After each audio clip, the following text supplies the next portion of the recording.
বুঝলি মা, এই বুড়োটাকে শেষ বয়সে তুই যে আনন্দটা দিলি না, মানে আমি কথাই বলে বোঝাতে পারবো না তোকে।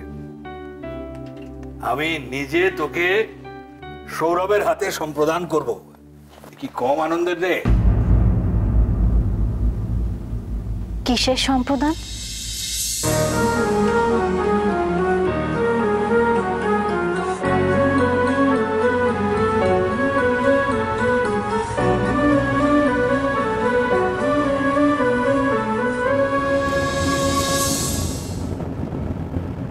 বাবাই, মা আমাদের সাথে এলো না কেন?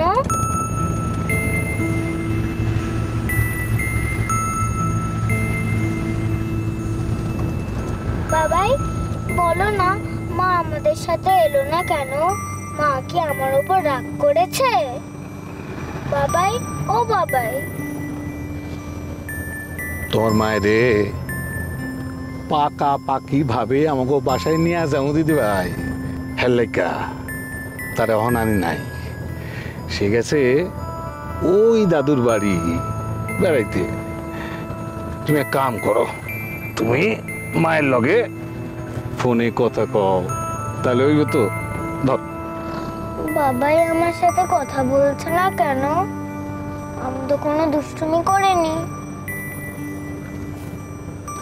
দূর বোকামে, আমি তো তোর কথা মন দিয়ে শুনছিলাম। ছোট কোকা, বলো। আমি জানি তুই কি ভাবতেছস। আলো শর্ত কি দেবে সেই কথা ভাবতেছস তো? ভেবে আর কি লাভ বাবা, ইচ্ছের ভাগ্যে যা আছে তাই হবে। দেখা যাক।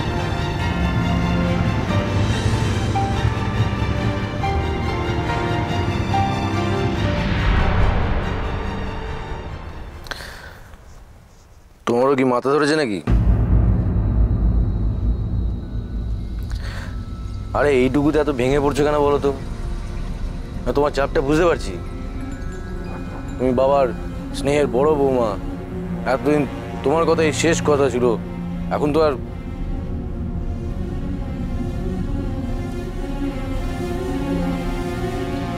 বাবাকে কিছু বলেছে নাকি? হ্যাঁ,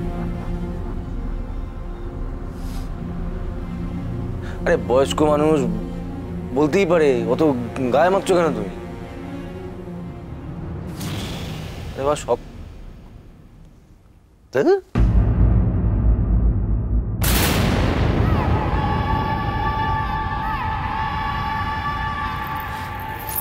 আমাকে একটা সন্তান দিতে পারো? বলো না, বলো না, পারো আমাকে একটা সন্তান দিতে পারো তুমি? আমি তো এ বাড়ির বড় বউ, তাহলে আমারই বংশধর কেন? কি হচ্ছে নাকি? কেন টাকা করছো? সকাল সকাল মাথা গরম করো না, ভাট বকা বন্ধ করো। তুমি তো জানো সবকিছু। হ্যাঁ জানি, জানি, জেনে শুনেও আমি বলছি। শুধু এই কারণেই তো আমি কোল ফাঁকা করে বসে আছি আর সবাই পাঁচটা কথা আমাকে শুনিয়ে যাচ্ছে। শুধু এই কারণেই তো।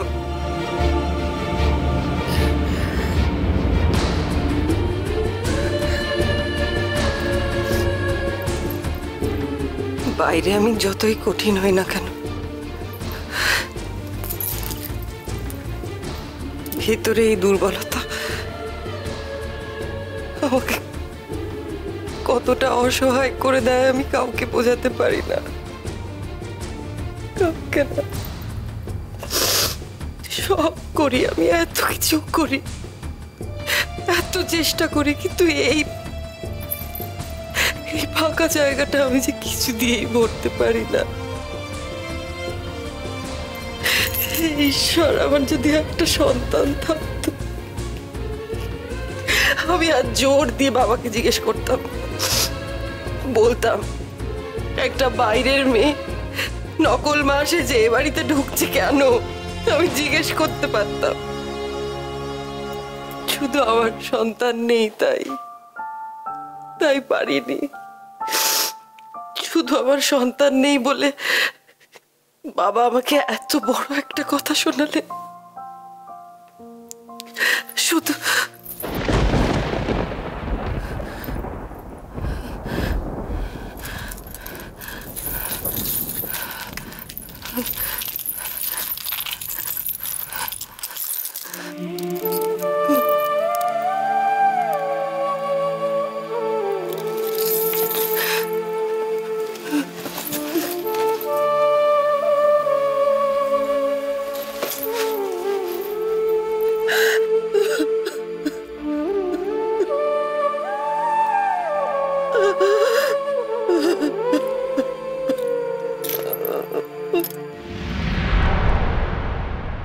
গিন্নি, ও গিন্নি, এই দেখো তোর পোল আর দিদি বাইরে নিয়ে ঘরে আসছি।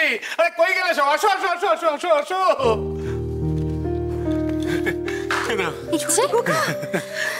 দিদি ভাই, মা দাও, আমাকে দাও এগুলো।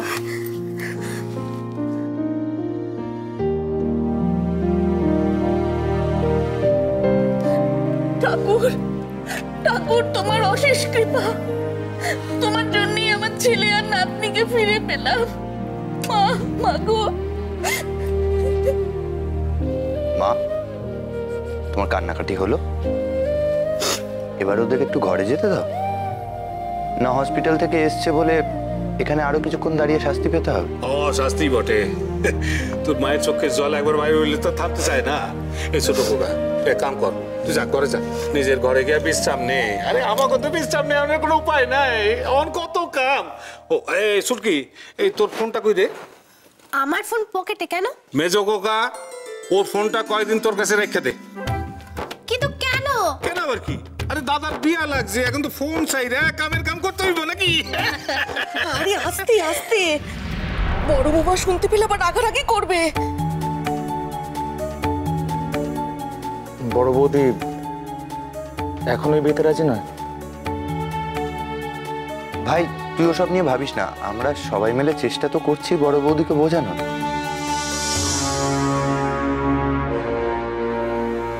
ইচ্ছের কথা ভেবেও কি বড় বৌদি ব্যাপারটা মানবে না?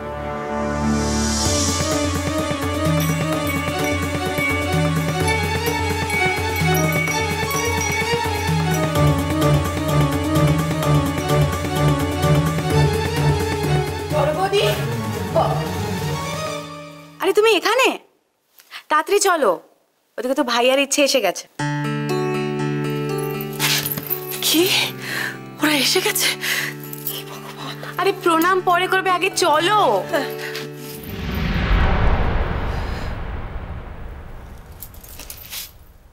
তুমি যাও ইন্দু। মামা আবার কি হলো? ওই মেয়ের মুখ দেখার কোনো ইচ্ছে আমার নেই, আমি যাব না। সে কষ্ট তোমায় করতেও হবে না। মানে? মানে সেই মেয়ে এখানে আসেনি। আরে সে খবরটাই তো তোমায় দিতে এলাম।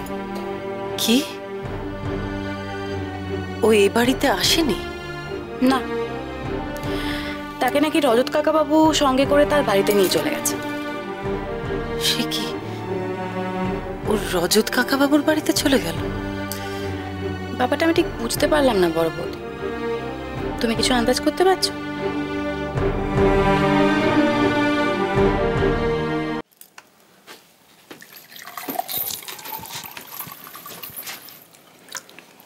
তোমাকে সকলের সামনে আমার একটা কথা কওনের আছে।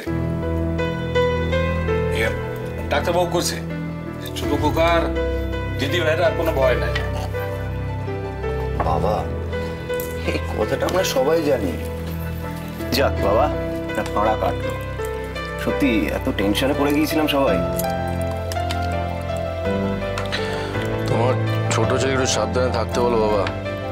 চারিদিকে যা সব হচ্ছে, এত মাথা গরম করলে চলে? ধুমধাম করে মাথা গরম করে বাড়ি থেকে বেরিয়ে যায়, এটা কি ঠিক নাকি? কারে কমু? তোমরা কেউ আমার কথা শুনলে তো? আজকালকার পোলারা বাপ মায়ের থরাই মানে।